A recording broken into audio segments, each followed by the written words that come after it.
ನಮಸ್ಕಾರ. ಕೊರೋನಾ ಎಚ್ಚರ ಮಧ್ಯಾಹ್ನದ ಬುಲೆಟಿನ್ಗೆ ಸ್ವಾಗತ. ನಾನು ಗೌತಮ್ ಶೆಟ್ಟಿ. ಕರ್ನಾಟಕ ರಾಜ್ಯದಲ್ಲಿ ಪರಿಸ್ಥಿತಿ ದಿನದಿಂದ ದಿನಕ್ಕೆ ಬಿಗಡಾಯಿಸ್ತಾ ಹೋಗ್ತಾ ಇದೆ. ಇವತ್ತು ಅಂದ್ರೆ ನಿನ್ನೆ ಸಂಜೆ 5 ಗಂಟೆಯಿಂದ ಇವತ್ತು ಮಧ್ಯಾಹ್ನ 12 ಗಂಟೆಯ ಒಳಗೆ 30ಕ್ಕೂ ಅಧಿಕ ಪ್ರಕರಣಗಳು ಈಗ ರಾಜ್ಯದಲ್ಲಿ ರಿಪೋರ್ಟ್ ಆಗಿರುವಂತದ್ದು. 34 ಹೊಸ ಸೋಂಕಿತ ಪ್ರಕರಣಗಳು ಪತ್ತೆಯಾಗಿದೆ. ಕರ್ನಾಟಕ ರಾಜ್ಯದಲ್ಲಿ ಒಂದೇ ದಿನ 34 ಹೊಸ ಪ್ರಕರಣಗಳು ಬೆಳವಣಿಗೆ ಆಗಿರುವಂತಹ ವಿಚಾರ.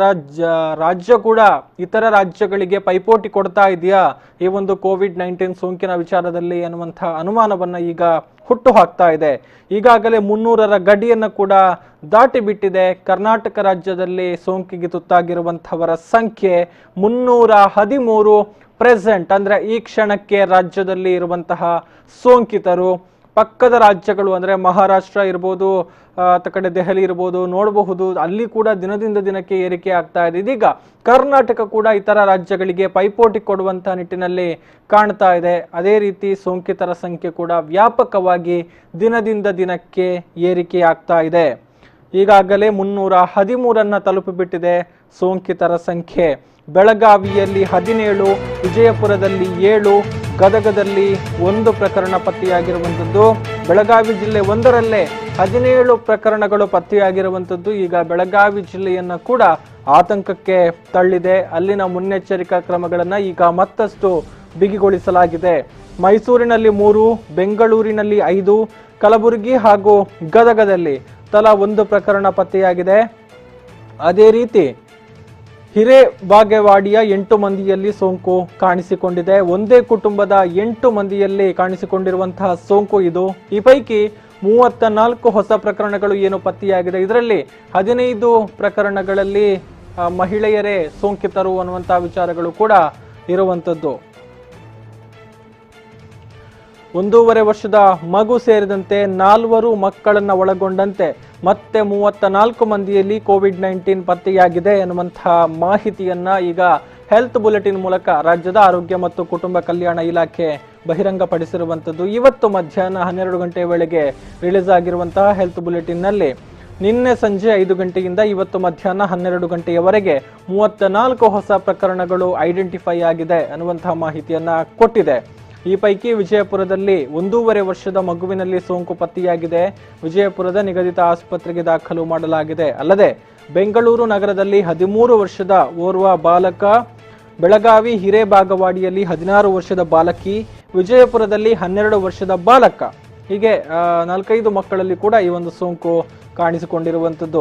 ಕಳೆದ 19 ಗಂಟೆಗಳ ಅವಧಿಯಲ್ಲಿ ಇದುವರೆಗೆ ಕಂಡು ಬಂದಂತಹ ಪ್ರಕರಣಗಳ ಪೈಕಿ ಅತಿ ಹೆಚ್ಚು ಅಂದ್ರೆ 34 ಮಂದಿಯಲ್ಲಿ ಸೋಂಕು ಪತ್ತೆಯಾಗಿರುವಂತಹ ವಿಚಾರ ಆತಂಕವನ್ನ ಇಮ್ಮಡಿಗೊಳಿಸಿದೆ. ಈ ಪೈಕಿ ಅತಿ ಹೆಚ್ಚು ಪ್ರಕರಣಗಳು ಕಂಡು ಬಂದಿರೋದು ಬೆಳಗಾವಿ ಜಿಲ್ಲೆಯಲ್ಲಿ.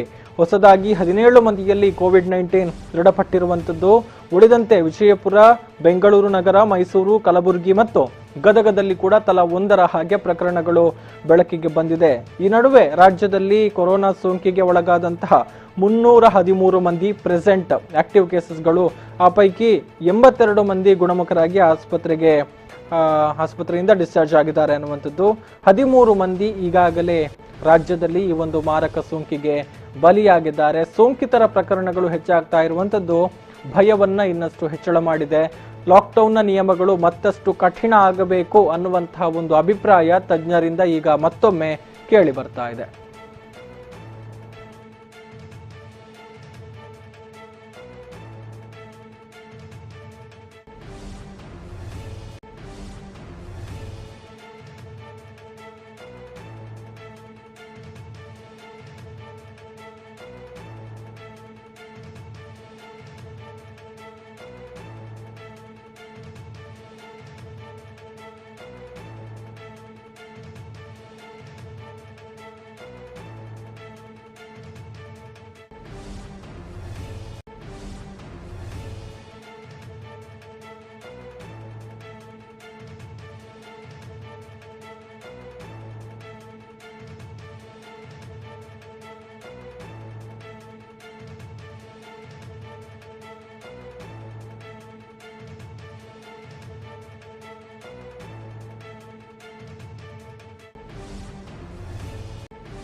ಕೊರೋನಾದ ಆತಂಕ, ಮತ್ತೊಂದು ಕಡೆಯಿಂದ ದಿನದಿಂದ ದಿನಕ್ಕೆ ಏರ್ತಾ ಇರುವಂತಹ ಬಿಸಿಲ ಬೇಗೆ, ಇದರ ನಡುವೆ ಕಾಡ್ತಾ ಇರುವಂತಹ ಪ್ರಶ್ನೆ ಮಂಗಳೂರಿಗೆ ನೀರಿನ ಸಮಸ್ಯೆ ಉದ್ಭವಿಸುತ್ತಾ ಅನ್ನುವಂಥದ್ದು.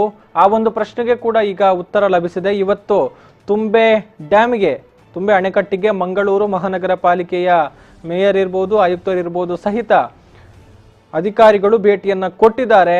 ನೀರಿನ ಸಂಗ್ರಹಣ ಮಟ್ಟ ಎಷ್ಟಿದೆ ಅಥವಾ ನೀರಿನ ಪೂರೈಕೆಯ ವ್ಯವಸ್ಥೆಗಳು ಹೇಗೆ ಮುಂದಿನ ದಿನಗಳಲ್ಲಿ ಇತ್ಯಾದಿ ಎಲ್ಲ ವಿಚಾರಗಳ ಬಗ್ಗೆ ಅಲ್ಲಿ ಮಾಹಿತಿಯನ್ನ ಕಲೆ ಹಾಕಿದ್ದಾರೆ. ಮಹಾನಗರ ಪಾಲಿಕೆಯ ಮೇಯರ್ ದಿವಾಕರ ಪಾಂಡೇಶ್ವರ ಮತ್ತು ಪಾಲಿಕೆ ಆಯುಕ್ತರಾಗಿರುವಂತಹ ಶಾನಾಡಿ ಅಜಿತ್ ಕುಮಾರ್ ಹೆಗ್ಡೆಯವರು ಇವತ್ತು ಅಧಿಕಾರಿಗಳ ಜೊತೆಗೂಡಿ ತುಂಬೆ ಅಣೆಕಟ್ಟಿಗೆ ಭೇಟಿಯನ್ನ ಕೊಟ್ಟರು. ಬಳಿಕ ವೀಕ್ಷಣೆ ಮಾಡಿದಂತಹ ಬಳಿಕ ಮಾತನ್ನ ಕೂಡ ಆಡಿದ್ದಾರೆ. ಈಗಾಗಲೇ 6 ಮೀಟರ್ ನೀರು ಸಂಗ್ರಹ ಇದೆ ತುಂಬೆ ಅಣೆಕಟ್ಟಿನಲ್ಲಿ. ಮುಂದಿನ 50 ದಿನಗಳವರೆಗೆ ನೀರಿನ ಸಮಸ್ಯೆ ಎದುರಾಗೋದಿಲ್ಲ. ಹೀಗಾಗಿ ಈ ಬಾರಿ ನೀರು ರೇಷನಿಂಗ್ನ ಒಂದು ಚಿಂತನೆ ಅಥವಾ ಪ್ರಸ್ತಾವನೆ ಮಂಗಳೂರು ಮಹಾನಗರ ಪಾಲಿಕೆ ಮುಂದಿಲ್ಲ.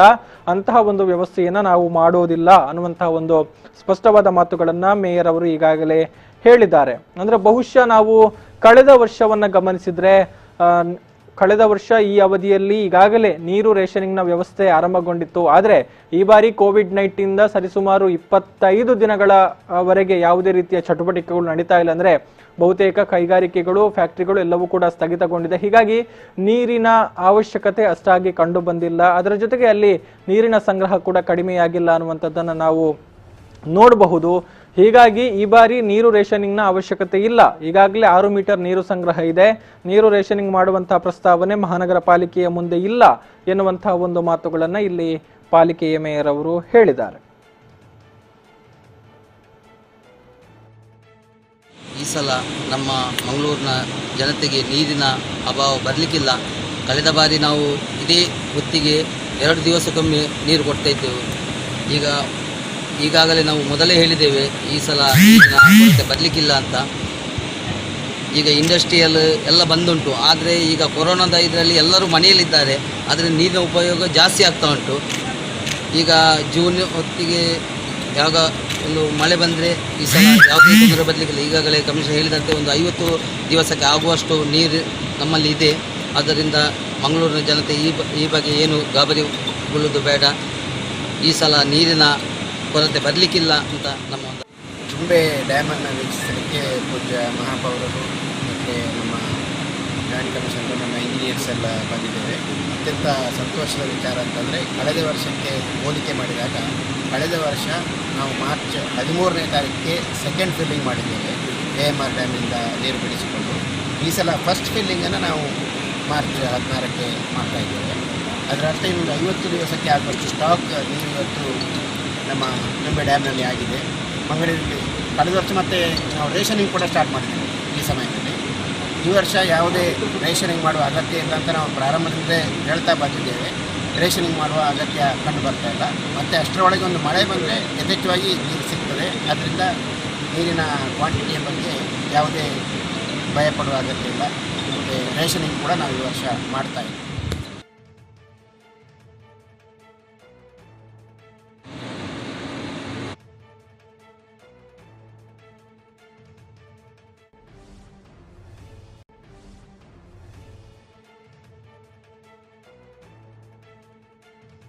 ಮಹಾನಗರ ಪಾಲಿಕೆಯ ಮೇಯರ್, ಆಯುಕ್ತರು ಮತ್ತು ಇತರ ನೀರು ಸರಬರಾಜು ಇಲಾಖೆಗೆ ಸಂಬಂಧಪಟ್ಟಂತ ಇಂಜಿನಿಯರ್ಗಳು, ಅಧಿಕಾರಿಗಳು ಭೇಟಿ ಕೊಟ್ಟು ಅಲ್ಲಿ ಪರಿಶೀಲನೆಯನ್ನ ಮಾಡಿದ್ದಾರೆ. ನೀರು ಸಂಗ್ರಹಣೆ ಎಷ್ಟಿದೆ, ಮುಂದಕ್ಕೆ ಏನು ವ್ಯವಸ್ಥೆಗಳು ಅನ್ನುವಂಥದ್ರ ಬಗ್ಗೆ ಮಾಹಿತಿಯನ್ನ ಕಲೆ ಹಾಕಿದ್ದಾರೆ. ಈ ಬಗ್ಗೆ ಹೆಚ್ಚಿನ ಮಾಹಿತಿ ಕೊಡ್ತಾರೆ ಪ್ರತಿನಿಧಿ ಸಂದೀಪ್ ಸಾಲಿಯನ್. ಹಲೋ ಸಂದೀಪ್.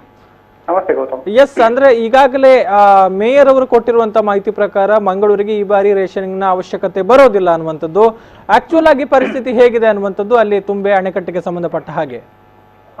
ಖಂಡಿತವಾಗಿ ಗೌತಮ್, ಇಲ್ಲಿ ತುಂಬೆ ವೆಂಟೆಡ್ ಡ್ಯಾಮ್ ನಲ್ಲಿ ಈ ಬಾರಿ ಸಾಕಷ್ಟು ನೀರಿನ ಸಂಗ್ರಹ ಇದೆ. ಇಲ್ಲಿ ಈಗಾಗಲೇ ನೋಡುವ ಪ್ರಕಾರ 6 ಮೀಟರ್ ಇವತ್ತಿನ ನೀರಿನ ಮಟ್ಟ 6 ಮೀಟರ್ ಇದೆ.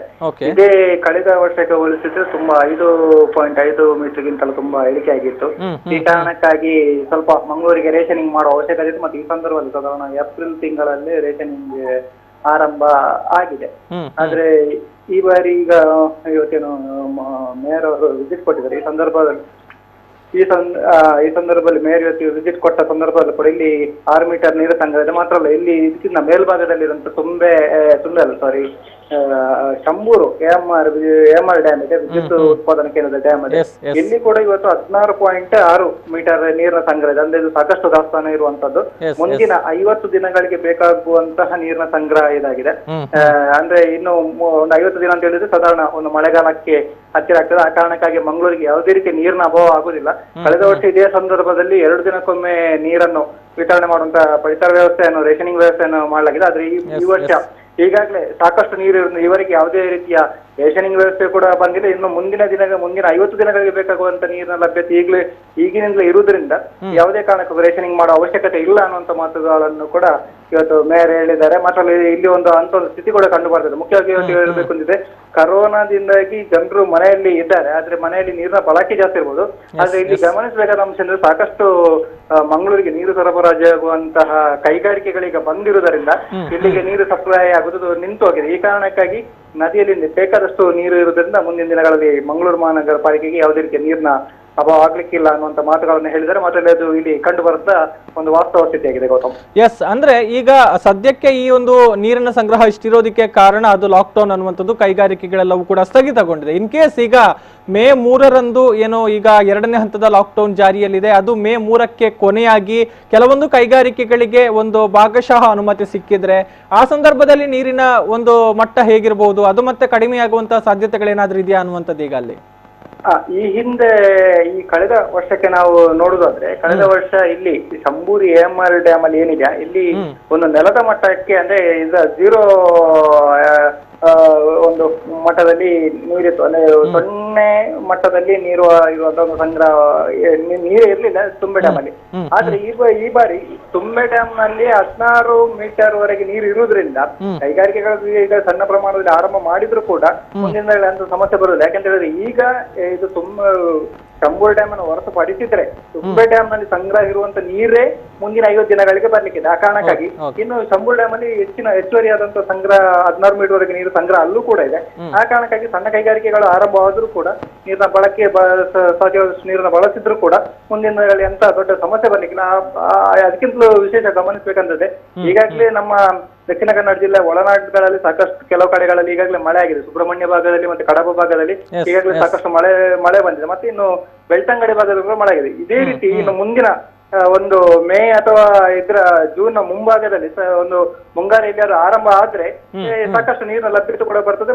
ಮತ್ತೆ ನೀರಿನ ಹೊರತೆ ಕೂಡ ಒಳಹರಿವು ಕೂಡ ಹೆಚ್ಚಾಗುವುದರಿಂದ ಮುಂದಿನ ದಿನಗಳಲ್ಲಿ ಯಾವುದೇ ರೀತಿ ನೀರಿನ ಸಮಸ್ಯೆ ಬರ್ಲಿಕ್ಕಿಲ್ಲ ಅನ್ನೋಂತ ಒಂದು ಚಿತ್ರಣ ಇದೆ. ಮತ್ತೆ ಈ ಹಿಂದಿನ ಒಂದು 2-3 ವರ್ಷಗಳಲ್ಲಿ ನೋಡಿದ್ರೆ ಸಾಕಷ್ಟು ನೀರಿನ ಮಟ್ಟ ತುಂಬಾ ಕಡಿಮೆ ಇತ್ತು. ಆದ್ರೆ ಈಗ ಈವರೆಗೂ ಏಪ್ರಿಲ್ 15 ದಾಟಿದೆ. ಏಪ್ರಿಲ್ 15 ದಾಟಿದವರೆಗೂ 6 ಮೀಟರ್ ಇರುವ ಕಾರಣಕ್ಕಾಗಿ ಯಾವುದೇ ಕಾರಣಕ್ಕೂ ನೀರಿನ ಸಮಸ್ಯೆ ಬರ್ಲಿಕ್ಕಿಲ್ಲ ಅನ್ನುವಂಥದ್ದು ಇಲ್ಲಿ ಒಂದು ಕಂಡು ಬರುವಂತ ಒಂದು ಚಿತ್ರಣ ಆಗಿದೆ ಗೌತಮ್. ಎಸ್, ಇದು ನಿಜವಾಗ್ಲೂ ಮಂಗಳೂರಿಗರ ಪಾಲಿಗೆ ಒಂದು ಬಹಳಷ್ಟು ನಿರಾಳತೆಯನ್ನು ತಂದುಕೊಡುವಂತಹ ವಿಚಾರ. ಯಾಕಂತ ಹೇಳಿದ್ರೆ ಈ ಒಂದು ಕೊರೋನಾ ಲಾಕ್ಡೌನ್ ನಡುವೆ ಅದು ಕೂಡ ನೀರಿನ ಸಮಸ್ಯೆ ಕೂಡ ಕಾಣಿಸಿಕೊಂಡ್ರೆ ಮುಂದಿನ ಗತಿ ಏನು ಅನ್ನುವಂಥ ಪ್ರಶ್ನೆಗಳು ಉದ್ಭವ ಆಗ್ತಾ ಇತ್ತು. ಬಹುಶಃ ಇದು ಇಡೀ ಮಂಗಳೂರು ಮಹಾನಗರ ಪಾಲಿಕೆ ವ್ಯಾಪ್ತಿಯ ಜನತೆಗೆ ಒಂದು ನೆಮ್ಮದಿಯನ್ನು ನಿಟ್ಟುಸಿರು ಬಿಡುವಂತಹ ವಿಚಾರ ಅನ್ನುವಂಥದ್ದು. ಎಸ್, ಥ್ಯಾಂಕ್ ಯು ಸಂದೀಪ್ ತಮ್ಮೆಲ್ಲ ಮಾಹಿತಿಗಾಗಿ. ಎಸ್, ತುಂಬೆ ಅಣೆಕಟ್ಟಿನ ವಿಚಾರಕ್ಕೆ ಬಂದ್ರೆ ಅತ್ತ ಕಡೆ ತುಂಬೆ ಡ್ಯಾಮ್ನಲ್ಲೂ ಕೂಡ ನೀರು ಬೇಕಾದಷ್ಟು ಮಟ್ಟಿಗಿದೆ. ಅಂದ್ರೆ ಸದ್ಯಕ್ಕೆ ಇವತ್ತಿಗೆ 6 ಮೀಟರ್ ನೀರು ಸಂಗ್ರಹ ಈ ಒಂದು ಡ್ಯಾಮ್ನಲ್ಲಿದೆ. ಮಾತ್ರ ಅಲ್ಲ, ಪಕ್ಕದ ಪಾಣೆಮಂಗಳೂರು ಎಎಂಆರ್ ಡ್ಯಾಮ್ನಲ್ಲೂ ಕೂಡ ಅಂದ್ರೆ ಮುಖ್ಯವಾಗಿ MRPL ಸಹಿತ ಅನೇಕ ಕೈಗಾರಿಕೆಗಳಿಗೆ ಅಲ್ಲಿಂದ ನೀರು ಪೂರೈಕೆಯಾಗ್ತಾ ಇತ್ತು. ಆ ಡ್ಯಾಮ್ನಲ್ಲೂ ಕೂಡ ಸಾಕಷ್ಟು ಪ್ರಮಾಣದಲ್ಲಿ ನೀರಿನ ಸಂಗ್ರಹ ಇದೆ. ಇನ್ ಕೇಸ್ ಮೇ 3ರ ಬಳಿಕ ಕೆಲವೊಂದು ಕಾರ್ಖಾನೆಗಳು, ಫ್ಯಾಕ್ಟರಿಗಳು ಅಥವಾ ಬೃಹತ್ ಉದ್ದಿಮೆಗಳು ಭಾಗಶಃ ಕಾರ್ಯಾರಂಭವನ್ನ ಮಾಡಿದ್ರೂ ಕೂಡ ನೀರಿನ ಸಮಸ್ಯೆ ಕಾಣಿಸೋದಿಲ್ಲ. ಅಷ್ಟು ಬೇಕಾದಷ್ಟು ಸಂಗ್ರಹ ಇದೆ ಅನ್ನುವಂಥದ್ದು. 50 ದಿನಗಳಿಗೆ ಯಾವುದೇ ಕೊರತೆಯಾಗದ ಹಾಗೆ ಬೇಕಾದಷ್ಟು ಪೂರೈಕೆ ಮಾಡುವಂತಹ ನೀರಿದೆ. ಹೀಗಾಗಿ ರೇಷನಿಂಗ್ನ ವ್ಯವಸ್ಥೆ ಈ ಬಾರಿ ಮಂಗಳೂರು ಮಹಾನಗರ ಪಾಲಿಕೆಯಲ್ಲಿ ಇರೋದಿಲ್ಲ.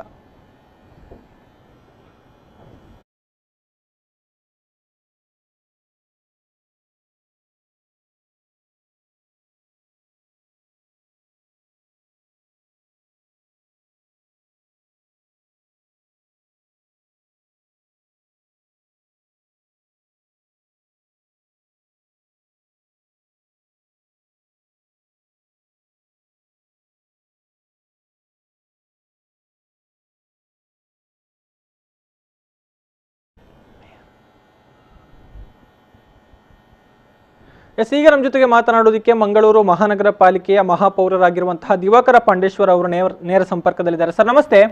ನಮಸ್ತೆ. ಎಸ್, ಇವತ್ತು ಪರಿಸ್ಥಿತಿಯನ್ನು ಅವಲೋಕನ ಮಾಡಿದ್ದೀರಿ. ಡ್ಯಾಮ್ನಲ್ಲಿ ಎಷ್ಟು ನೀರಿದೆ, ಏನು ಕತೆ ಅನ್ನುವಂಥದ್ದು, ಜೊತೆಗೆ ರೇಷನಿಂಗ್ ಇಲ್ಲ ಅನ್ನುವಂಥ ಮಾತುಗಳನ್ನು ಕೂಡ ಹೇಳಿದ್ದೀರಿ. ಸೊ ಪರಿಸ್ಥಿತಿ ಒಟ್ಟಾರೆಯಾಗಿ ಹೇಗಿದೆ ಅಂತ ಈಗ ಇವತ್ತು ಭೇಟಿ ಕೊಡುವಾಗ ನಿನ್ನೆ ಮತ್ತೆ ಮೊನ್ನೆ AMR ಡ್ಯಾಮ್ನಿಂದ ಶಂಭೋದಿಂದ ನೀರು ಹರಿಸಿದ್ದೇವೆ. ಹರಿಸಿ 6 ಫೀಟ್ನಷ್ಟು ನೀರು ಇಟ್ಟಿದ್ದೇವೆ. ಈಗ ಇದರಲ್ಲಿ ಒಂದು 50 ದಿವಸಕ್ಕೆ ಸಾಕಾಗುವಷ್ಟು ನೀರಿನ ಪೂರೈಕೆ ಆಗ್ಬೋದು. ಈ ಸಲ ರೇಷನಿಂಗ್ ಮಾಡುವ ಅಗತ್ಯ ಬರ್ಲಿಕ್ಕಿಲ್ಲ, ಅಷ್ಟರೊಳಗೆ ಮಳೆ ಬರ್ಬೋದು.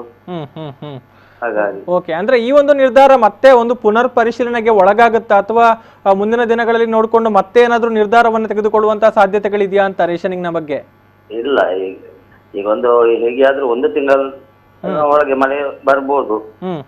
ಅಷ್ಟು ತನಕ ಆಗುವ ನೀರಿನ ಮಟ್ಟ ಉಂಟು ನಮಗೆ. ಓಕೆ ಓಕೆ, ಬೇಕಾದಷ್ಟು ನೀರು ಸಂಗ್ರಹ ಇದೆ, ಯಾವುದೇ ಭಯ ಬೇಡ ಅನ್ನುವಂಥದ್ದು. ಎಸ್ ಎಸ್ ಎಸ್, ಧನ್ಯವಾದಗಳು ಸರ್ ನಮ್ಮ ಜೊತೆ ಮಾತಾಡಿದ್ದಕ್ಕಾಗಿ.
ಎಸ್, ಲಾಕ್ಡೌನ್ನ ಹಿನ್ನೆಲೆಯಲ್ಲಿ ತೊಂದರೆ ಅನುಭವಿಸ್ತಾ ಇರುವಂತಹ ರೈತರಿಗೆ ನೆರವಾಗುವಂಥ ನಿಟ್ಟಿನಲ್ಲಿ ವ್ಯವಸ್ಥೆಯನ್ನು ಮಾಡಲಾಗಿರುವಂಥದ್ದು. ಅಂದರೆ ಮುಖ್ಯವಾಗಿ ಈಗ ಅಡಿಕೆ ಬೆಳೆಗಾರರು ಬೆಳೆದಂತಹ ಬೆಳೆಯನ್ನು ಮಾರಾಟ ಮಾಡೋದಕ್ಕಾಗದೆ ವ್ಯವಸ್ಥೆಗಳಿಲ್ಲದೆ ಕಂಗಾಲಾಗಿದ್ರು. ಇದಕ್ಕಾಗಿ ಪುತ್ತೂರು ಭಾಗದಲ್ಲಿ ಒಂದು ವ್ಯವಸ್ಥೆಯನ್ನು ಮಾಡಲಾಗಿತ್ತು. APMC ಮೂಲಕ ಅಡಿಕೆ ಖರೀದಿಗೆ ವ್ಯವಸ್ಥೆಗಳನ್ನು ಮಾಡಿಕೊಡಲಾಗಿತ್ತು.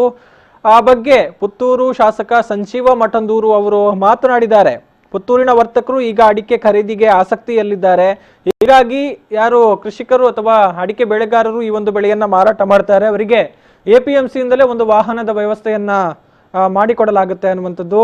ವಾಹನ ದಟ್ಟಣೆಯಾಗದ ರೀತಿಯಲ್ಲಿ ಪಿಕಪ್ ವಾಹನದ ಬಳಕೆ ಮಾಡೋದಕ್ಕೆ ಚಿಂತನೆಯನ್ನ ಮಾಡಲಾಗ್ತಾ ಇದೆ.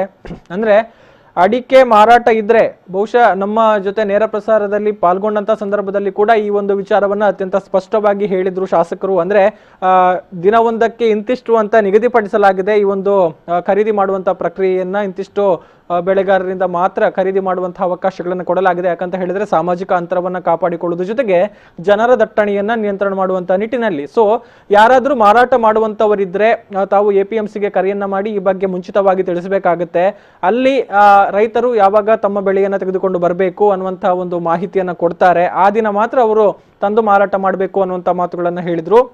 ಇದೀಗ ಮತ್ತೊಮ್ಮೆ ಅದೇ ವಿಚಾರವನ್ನ ಇಲ್ಲಿ ಸ್ಪಷ್ಟವಾಗಿ ಹೇಳಿದ್ದಾರೆ. ಅಂದ್ರೆ ರೈತರು ಅಥವಾ ಅಡಿಕೆ ಬೆಳೆಗಾರರು APMCಗೆ ಮೊದಲೇ ಮಾಹಿತಿಯನ್ನು ಕೊಡಬೇಕು, ತಾವು ಯಾವಾಗ ಎಷ್ಟು ಪ್ರಮಾಣದಲ್ಲಿ ತಮ್ಮ ಬೆಳೆಯನ್ನ ಮಾರಾಟ ಮಾಡೋದಕ್ಕೆ ತರ್ತಾ ಇದ್ದಾರೆ ಅನ್ನುವಂಥದ್ದು. ಅವರಿಗೆ APMC ವತಿಯಿಂದಲೇ ವಾಹನದ ವ್ಯವಸ್ಥೆಯನ್ನ ಮಾಡಿಕೊಡುವಂತ ನಿರ್ಧಾರ ಕೂಡ APMCಯ ಮುಂದಿದೆ ಅನ್ನುವಂಥ ಮಾತುಗಳನ್ನ ಇಲ್ಲಿ ಶಾಸಕ ಸಂಜೀವ ಮಠಂದೂರು ಹೇಳಿದ್ದಾರೆ.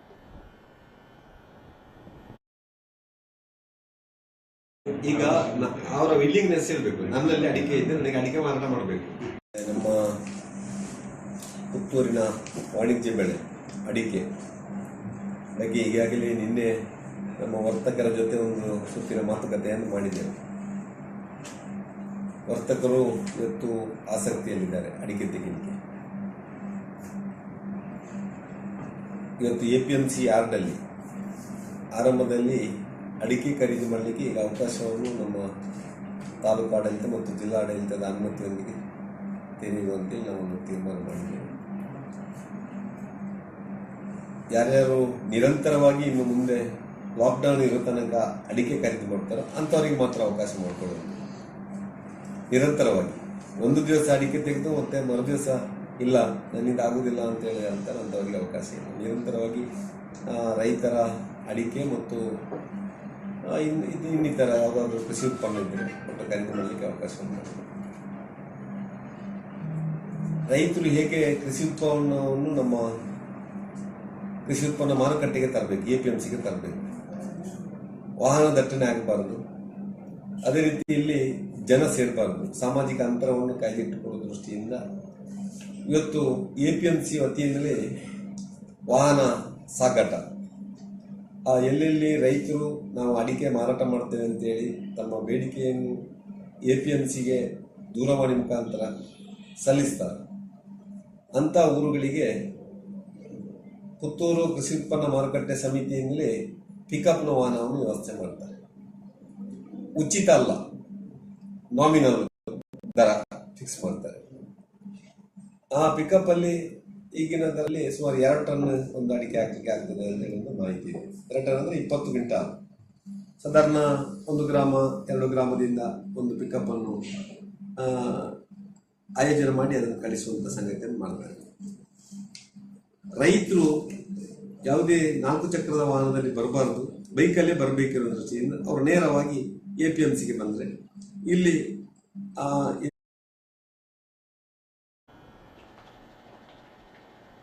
ಇದಿಷ್ಟು ಮಧ್ಯಾಹ್ನದ ಸುದ್ದಿ. ಮುಂದಿನ ಸುದ್ದಿ ಮಾಹಿತಿ ಜೊತೆಗೆ ಮತ್ತೆ ಬರ್ತೀನಿ. ನೋಡ್ತಾ ಇರಿ V4 ನ್ಯೂಸ್. ನಮಸ್ಕಾರ.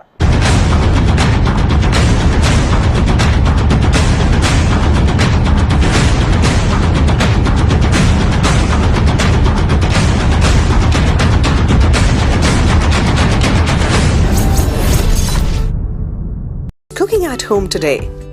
For most of us, a special meal at home means going over to the nearest store to buy fresh chicken. But standing in a busy, long queue can kill just about anyone's appetite. This is exactly why we recommend the Ideal Chicken Home Delivery app. From leading poultry producers in Karnataka, the freshest of produce from Ideal Chicken is now just a click away. Download our app from Google Play Store to order from a wide range of products. Since we are located all over Mangalore, selecting your location manually or on auto connects you to our nearest outlet. You can also save and select multiple delivery locations. Pick your selection of our customized products or a whole chicken and place the order. You can also schedule the delivery time as per your convenience. We accept payments via online transactions, card or cash on delivery. Ideal Chicken, fresh and tasty. Hospital Research and Diagnostic Center, 200-bedded multi-speciality hospital catering for all types of specialized treatments to patients. City Hospital has 24-hour casualty and trauma care and resuscitation units, CCU, ICU and NICU, 5 operation theaters equipped with modern equipments, round-the-clock medical and surgical facilities and all super specialities, physiotherapy department, blood bank, laboratory with ultra-modern equipments, ambulance service